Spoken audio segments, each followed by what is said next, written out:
two bodies. Aristotle. With these rings, if you don't like something, change it. If you can't change it, change the way you think about it. Mary Engelbreit. I was a new pastor's wife when my husband took me to a small town in Oklahoma. We fought until we learned to love each other during the 2 years we spent there. I was the new girl in town. I knew no one and barely knew my husband, Brad. He was busy with his church, and there I was, stuck. No money, no job, and no friends. I was uncomfortable in my new role and resented it when others referred to me as the preacher's wife. I failed to see what an honor that was. The parishioners made attempts to befriend me, but I was too busy being lonely and angry, and was bound and determined to let Brad know it. I pouted and packed, whined and packed, and threw things at him and packed. "I'm leaving," I would scream when he came home. With the 50 cents I had in my pocket and no gas money, I don't know where I thought I was going, but I was adamant. "Don't do me any favors," he would reply, which only caused me to turn on my heels and shout, "I'm staying, and don't try and stop me." Who did he think he was? I wasn't about to let him kick me out. Somewhere between my daily suitcase packing episodes, I remembered that I had promised to love him for better or for worse. In desperation, I found ways to entertain myself. I spent hours picking from the 6 pecan trees in the front yard. I quickly realized that even though we had no money, the pecans made great Christmas gifts. I even found a job. Then my husband came home one day and announced that he had an interview at a church in Louisiana. I had just learned to live in Oklahoma. True to form, I pouted and griped on the way to Louisiana.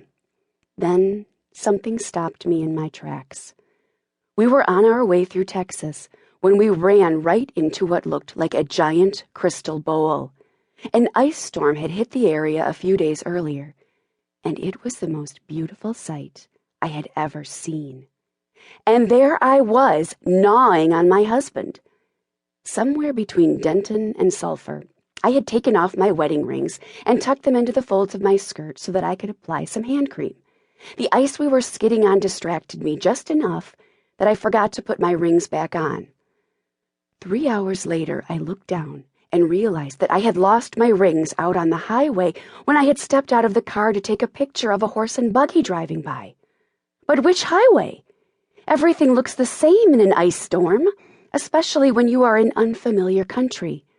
"I'll buy you another ring," my husband said. I knew he meant well, but the ring was a family heirloom. "That ring can't be replaced," I cried.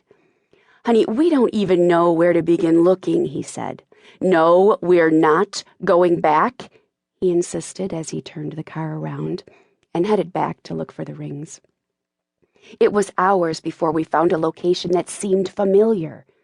Occasionally, some well-meaning person would pull his car over to the side of the road, roll down his window, and yell, "Hey, buddy, what'd you lose?" At one point, there must have been 10 cars stopped on the side of the road, all abandoned by the occupants who had joined in the search. But with the sun going down, it was obvious that our chances of finding the rings were slim. I was crushed. "Face it, honey, they're gone," Brad said. "I know you're upset. I promised to try and find a suitable replacement." I knew he was right. The walk in the cold that day had given me time to think about the day's events. I played the scene over and over in my mind, and what I saw was not a pretty sight. I had ranted and raved, nagged and wailed, and acted like a spoiled brat.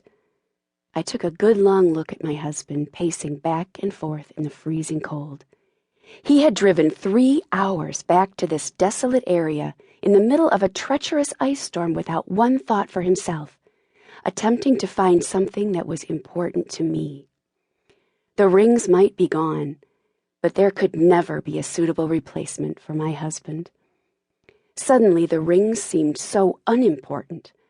I resolved right then and there to stop thinking only of myself. It was at that very moment